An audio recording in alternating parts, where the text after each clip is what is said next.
My name is Lauren, and I work as a nurse. My husband, Eric, is currently a full-time stay-at-home husband. Not long ago, Eric was working as a company employee, but he decided to quit his job because he didn't get along with his new boss. When Eric told me about his decision, I was quite angry that he quit without consulting me first.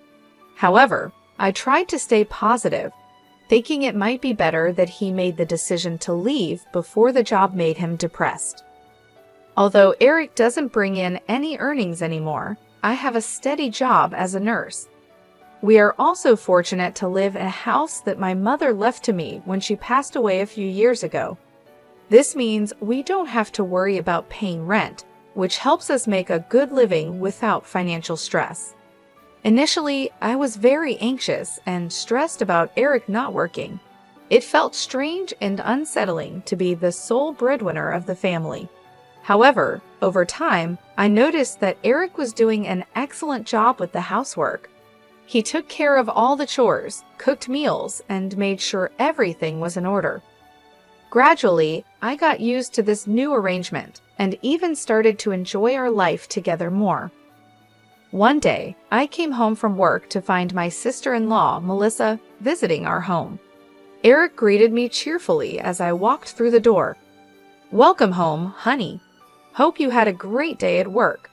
"Oh, I think I forgot to tell you Melissa was coming over. I'm sorry I forgot to mention it." To be honest, I was a bit upset with Eric. He spoke as if he wasn't sorry about it at all. But then, I realized it had been a long time since I had seen Eric so cheerful and relaxed. "I see. It's totally fine. But from next time, could you please let me know in advance?" I replied, trying to stay calm. Eric smiled and agreed. He then turned to Melissa and suggested, "Maybe it's time for you to head home now." But Melissa didn't seem to agree. "Already? I don't want to go home yet. Since this house has enough space and room, I think I want to sleep over tonight," she said. I was taken aback by her response. It was unexpected and put me in a difficult position. I didn't want to be rude, but at the same time, I was hoping for a quiet evening after a long day at work. However, seeing Eric so happy and my sister-in-law being comfortable, I decided to go along with it for now. I smiled and said, "All right, Melissa, you can stay over tonight. But please, next time, let us plan it out a bit better." Melissa beamed with joy, and Eric looked relieved. We spent the evening together, and I tried to make the best of it, even though it wasn't what I had planned. I reminded myself that family is important, and making small sacrifices can lead to stronger bonds and happier moments. I looked at Eric's face, and in a panic, he told her, No, it's too sudden, Melissa. Please go home for today." When Eric said that, Melissa glared at me and went home angrily. "Why did Melissa come over today?" I asked. "It's quite a distance for her to come over." Actually, Melissa got a divorce recently. She has no place to go, so she went back to my parents' place. But their apartment is small, and they asked her to hurry up and find a job and give them money. She feels very unwelcome, and I feel sorry for her, Eric explained. I listened to my husband and got frustrated because I couldn't understand why he felt so sorry for her. Then Eric said, "I am sorry about today. I have been searching but couldn't get a job, and I wanted someone to listen to me for a change, so I let her in." I was angry at Eric for his selfish behavior, but realized he needed this. I said, "Okay, it's true that it's better to have someone than being alone in that kind of situation. But next time, make sure you call me and have her leave before I get back, okay?" I wondered if I was spoiling Eric too much, but I made sure he knew to inform me next time, so I stopped talking about it further that day. 5 days later, Eric texted me while I was at work. "Hey, hope your day is going great at work. Melissa is saying that she wants to come over if that is okay with you. You're working until 8 p.m. today, right? I will make sure to have her leave before 8 p.m. It had only been 5 days since she last came over. Eric said he would make sure Melissa leaves before 8 p.m., but I worried about how long she planned to stay. I said, fine, make sure she leaves as soon as possible. I really didn't want Melissa to come over, but seeing Eric so happy about it, I agreed. I wanted Eric to enjoy his time with his sister, so I didn't think much about it. At work, it was such a busy day that I totally forgot Melissa was coming over. When I finally got home, she was still there. "Huh, why are you still here?" I asked, feeling a bit annoyed. Eric noticed my bad mood right away and panicked. "I'm so sorry. I've been asking Melissa for advice and lost track of time. Melissa will leave now." Eric turned to Melissa, and she sighed, saying, Yes, I will go home now." She started packing her things, acting annoyed, and then laughed. Her attitude really bothered me, so I said, "What's up with her? This isn't her house. Doesn't she have any sense?" Eric defended her, "You're saying too much. She came all the way here just to help me." I thought they could have met somewhere else, but I was too tired to argue. "You're right. Sorry I said too much. I'm just too tired today. I need to rest." Eric looked like he wanted to say more, but I was exhausted, so I went to bed without another word. The next day, I had day off and was relaxing at home. Eric came up to me and said, "About yesterday, I'm sorry. I was wrong. I wanted you and Melissa to get along, but it wasn't a good time." Since we hadn't talked much lately, I realized how much he wanted us to get along. "Oh, that's the reason. I've been so busy that I haven't made time for us. I did say too much yesterday. I'm sorry." Eric was happy we talked it out. "Okay, today I'll make your favorite dish, meatball pasta." He started cooking, and then his phone rang. "Who's calling?" I asked. "Oh, it's Melissa. I wonder why," he said. I had a bad feeling about it, but told him, maybe it's urgent. Eric checked with me and then picked up the phone. I couldn't hear what Melissa was saying, but the call ended quickly. "How is Melissa?" I asked. "She said she has something to tell me, so she's coming over now," Eric replied. I was irritated because I didn't want to see her on my day off, but since she was already on her way, I couldn't say anything about it. Eric tried to lighten the mood by continuing with dinner. As he cooked, I sat on the couch, feeling a mix of frustration and exhaustion. I had hoped for a quiet day off, but it seemed that wasn't going to happen. I sighed and decided to make the best of it. Melissa arrived shortly after, knocking on the door with an urgency that matched my bad feeling.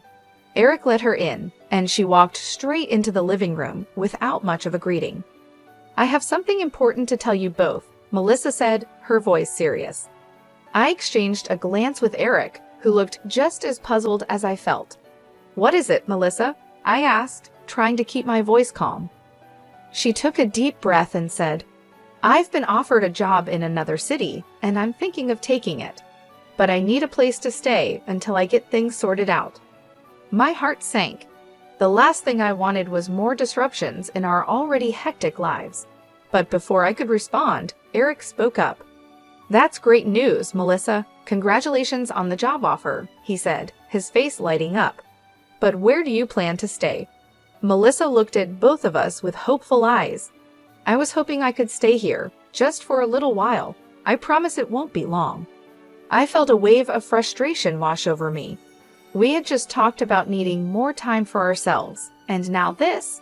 But seeing the hopeful look on Melissa's face and Eric's supportive expression, I knew I couldn't outright refuse. "I understand your situation, Melissa," I said, choosing my words carefully. "But we need to set some ground rules if you're going to stay here. It can't be like last time. We need to know in advance when you'll be here, and you need to respect our space." Melissa nodded eagerly. "Of course, Lauren. I'll make sure to follow your rules. Thank you so much for understanding." Eric looked relieved, and I sighed, hoping we could manage this new arrangement without too much trouble. "All right, let's get through dinner first," I said. "Then we can talk more about the details." We sat down for the meal Eric had prepared, and the conversation was mostly light. though I couldn't shake the underlying tension. After dinner, we discussed Melissa's stay in more detail, setting clear boundaries and expectations. As I lay in bed that night, I couldn't help but feel a mix of worry and hope. I wanted to support Eric and Melissa, but I also needed to protect our space and sanity. It was going to be a delicate balance, and I hoped we could manage it without too much strain on our relationship. The days that followed were a test of patience and understanding. Melissa kept to her promise, respecting our space and giving us advance notice of her plans. Eric and I worked on communicating better, making sure to set aside time for just the two of us. In the end, it wasn't easy, but we managed to find a rhythm that worked for everyone. And though it took time and effort, the experience brought us closer together, teaching us the importance of balance and understanding in our relationships. "I'll make Melissa's pasta too," Eric said happily and started cooking. He didn't notice I was upset, and I couldn't understand why he didn't refuse her from coming over. But I thought this was my chance to tell her myself. After 15 minutes, the doorbell rang. Since our house was far from where Melissa was staying, I didn't expect her. But it was Melissa at the door with a big suitcase. I had a bad feeling about this, but let her in. Eric was still preparing lunch, so I asked Melissa, "What happened?" Melissa looked like she was crying and said, "Actually, I got kicked out from my parents' house. They kicked me out because I wasn't working. They said I have no right to stay there. They are such horrible parents, right?" My bad feelings were coming true as I listened. Then Eric said, "What the heck, that sucks. Family is about helping each other out. They are such horrible parents." I was annoyed by what Eric said, but since it wasn't my business, I kept my mouth shut and listened. Melissa said, "You see, I have nowhere to go, so I want you to let me live here." I didn't want Melissa to stay with us and tried to refuse, but before I could, Eric said, "Well, then there's no other choice but for you to stay with us. Luckily, we have a spare room, so stay with us from today." I glared at Eric and he said, "What's with that facial expression? Melissa needs help." I couldn't take it anymore and said, "What are you saying? Don't make this decision on your own. Eric, you're not working, and Melissa, you're not working either, right? I can't support two people on my salary alone." At that moment, something hit me on the head. I didn't know what happened, but then Melissa said, "Eric, don't throw an egg at her." She was laughing hysterically, and when I touched my hair, I felt eggshells. Eric said, "It's your fault, Jessica. Be nicer to Melissa. If you keep having this horrible attitude with Melissa, we're getting divorced. And if we get divorced, you know you'll have to leave this house, right?" Eric looked at me triumphantly, and Melissa looked at me with satisfaction. Since I kept quiet, they thought I was convinced by them. Melissa asked, "Jessica, are you ready to apologize to us? If so, then just go take a shower, and then we can eat the meatball pasta." I prepared to talk about how the three of us were going to live together. Eric happily finished preparing lunch while Melissa snickered at me and relaxed on the couch watching TV. I had something to say to both of them, but instead, I took Melissa's luggage and threw it off the balcony. They were shocked by my sudden action and yelled, "What are you doing? Are you out of your mind?" Eric panicked and told me to go get the stuff I threw out. I replied, "Why should I? This is my house. I won't allow you to do anything anymore." Eric said, "What are you saying? This is our house as husband and wife, so it's my house too. I am letting my sister stay here." I scoffed and laughed, and he asked, "What's so funny?" I replied, "Don't you know that I'm the owner of this house? My mother gave it to me, so you have no right to it." Eric and Melissa looked surprised. They said, "For real? Oh no, that's not right. Even if that's the case, since we're still married, it doesn't really matter, you know." They started mumbling, so I said, "This house is mine. If you want to live with your sister so badly, why don't you rent a house and live with her? Besides, why should I support people who don't work at all? Eric, you worked hard until you quit your job, so I didn't say anything about it. But recently, you haven't been doing any housework either. Honestly, I'd rather live alone." When I told Eric what I had been thinking, he said, "Oh really? So that's what you've been thinking about, huh? Well, I don't want a wife who doesn't take care of my family and can't even thank me for taking care of the house." As he said that, he took out divorce papers. I wondered how he had them prepared so quickly.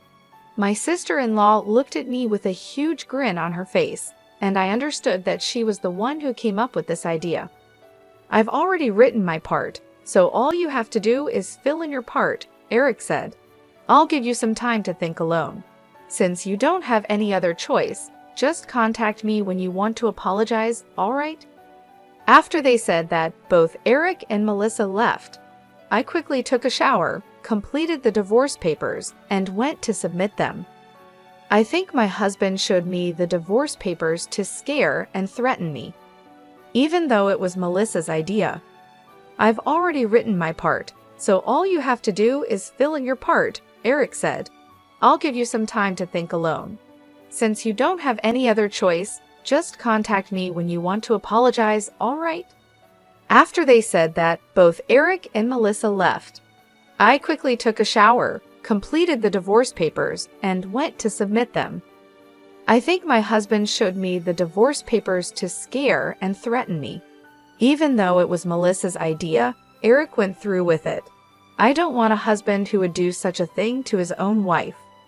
A few days later, Eric called and asked, "Are you ready to apologize?" I was really angry. "What are you calling about all of a sudden? Why should I contact you? You're just a stranger to me now." Eric sounded confused. "What do you mean a stranger? Is there something wrong with your brain?" He didn't seem to understand the situation, so I decided to tell him clearly. "I submitted the divorce papers, and it's finalized. So you and I are strangers now. Oh, and I sold my house already, so even if you try to come back, there's no point. I also quit my job and am starting fresh somewhere else. I sent all your belongings to your parents, and they should be arriving soon. I'm worried if they'll all fit in their small place." Eric seemed clueless about what was happening and sounded like he was arguing with someone on his end. "Anyway, you're the one who suggested the divorce in the first place, right? I have nothing more to say to you. Since I want nothing to do with you, I'm blocking your number. Goodbye." My ex-husband yelled something, but it wasn't my concern. I hung up and blocked his number. A few months later, I happened to visit the area where I used to live. On my way home, I stopped by a supermarket. There, I saw someone who looked like my ex-husband, Eric, working. It seemed like he made a mistake at work, and a younger woman was scolding him. "Oh, how many times do I have to tell you to understand? Don't make me repeat myself," she said while other workers chuckled at the scene. I felt a bit bad for him seeing the situation. He was getting scolded by a much younger woman, and other workers were laughing at him. But there's nothing I can do about it because he's just a stranger to me now.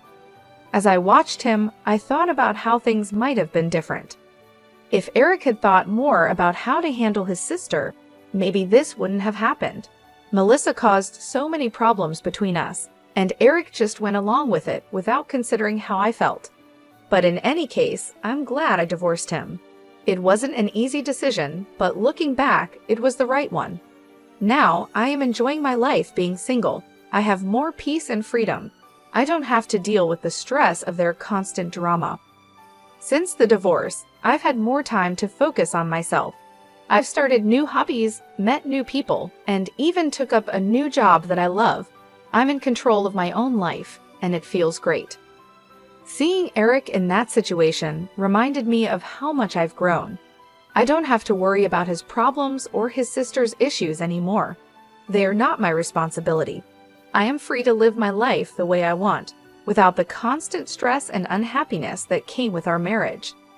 So while I felt a bit bad for him in that moment, it quickly passed. I reminded myself that he made his choices, and I made mine.